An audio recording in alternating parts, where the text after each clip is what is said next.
Hi, Jim Challenger here. I'm here today to show you how to make swirled bread, something I love to do this time of year, especially around Halloween, because I like the black and the orange. The orange comes from carrot juice, the black comes from cuttlefish oil, and let's get started. Okay, a couple things you need to know before you get started making a swirled bread. This is 2/3 orange, 1/3 black. It seems to give a nice swirling pattern. For the orange, I replaced all my water with carrot juice. For the black, I used cuttlefish oil, 4.5, 5 grams of cuttlefish oil. So the first step after mixing is to have your dough sitting in the proofing boxes. Our proofing box is nice, they stack, they work great for these swirled breads. They've been sitting for about 45 minutes, gives them a little bit more extensibility, and now we're ready to put the two together. So you got one dough in the bottom, we've got our orange dough in the bottom, and we've got our black dough on the top. So what I'm gonna do, once again, is stretch them out right in the proofing boxes. The temperature of the dough stays the same the way you want it, making your fermentation work really well. I like to wet my hands. So I'm gonna stretch the dough out, the orange dough, in about half of the box so that we can laminate the black dough right on top of it. So it's easy in these boxes. I put a little oil in the box first. You can pull the dough and it just pulls nicely, and I'm gonna try to make like a little rectangle right here in the box. So there you go.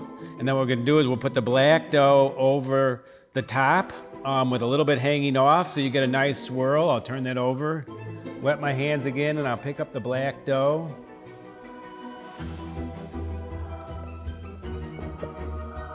So here you go, you can just kind of stretch it out by hand. Kind of there. Lay it down right on top of the orange dough so that it's hanging off the edge. Once again, right there inside the container. Turn the container to make it a little easier to pick up the orange dough and put it right on top of the black dough. So we're just trying to make 2 layers here. So there's orange, black, orange, black. Then I turn the container around again, pick up the black dough, stretch it right on top. So you get a nice swirl. And then here, you can either fold underneath. Somehow I like to roll the first one on these swirled doughs. So I just put it there, pick it up, roll it again. Wet my hands again. I just like to have my hands wet.